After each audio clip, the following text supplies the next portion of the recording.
দেশে গত ৫ বছরে ৭টি শক্তিশালী ঘূর্ণিঝড়ের ৫টি ছিল মে মাসে। গত বছরের ২৭ মে উপকূলীয় অঞ্চলে তাণ্ডব চালায় ঘূর্ণিঝড় রিমাল। আমফান মোখার মতো ঘূর্ণিঝড়ও আঘাত হেনেছিল মে মাসেই।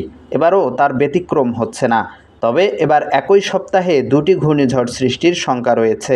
সোমবার সকালে এক ফেসবুক পোস্টে কানাডার সাসকাচুয়ান বিশ্ববিদ্যালয়ের আবহাওয়া ও জলবায়ু বিষয়ক গবেষক মোস্তফা কামাল পলাশ জানান, বঙ্গোপসাগরে ঘূর্ণিঝড় সৃষ্টির প্রবল আশঙ্কা তৈরি হয়েছে। আগামী ২৭ থেকে ৩০ মের মধ্যে যে কোনো সময় ঘূর্ণিঝড়টি ভারতের উড়িষ্যা উপকূল ও মিয়ানমারের রাখাইন রাজ্যের উপকূলের মধ্যবর্তী যে কোনো স্থানের ওপর দিয়ে স্থলভাগে আঘাত হানতে পারে। তিনি আরও লিখেছেন, একই সপ্তাহে আরব সাগরে আরেকটি ঘূর্ণিঝড় সৃষ্টির প্রবল আশঙ্কা আছে।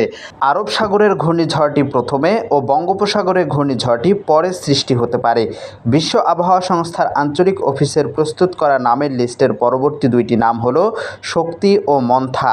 ফলে আরব সাগর ও বঙ্গোপসাগরের মধ্যে যে সাগরে ২০২৫ সালের ঘূর্ণিঝড় মৌসুমের প্রথম ঘূর্ণিঝড়টি সৃষ্টি হবে তার নাম হবে শক্তি ও দ্বিতীয়টি নাম হবে মন্থা। মোস্তফা কামাল পলাশ আরও উল্লেখ করেন, বঙ্গোপসাগরে যে ঘূর্ণিঝড়টি সৃষ্টির আশঙ্কা করা যাচ্ছে সেটি কোনো উপকূলে আঘাত হানবে এবং এর শক্তি কেমন হবে তা নির্ভর করছে আরব সাগরে যে ঘূর্ণিঝড়টি সৃষ্টির আশঙ্কা রয়েছে তার ওপরে। বঙ্গোপসাগরে যে ঘূর্ণিঝড়টি সৃষ্টির আশঙ্কা করা হচ্ছে তার কয়েকদিন আগেই যদি আরব সাগরে ঘূর্ণিঝড়টি শেষ হয়ে যায় তবে বঙ্গোপসাগরে ঘূর্ণিঝড়টি বেশি শক্তিশালী হওয়ার আশঙ্কা রয়েছে।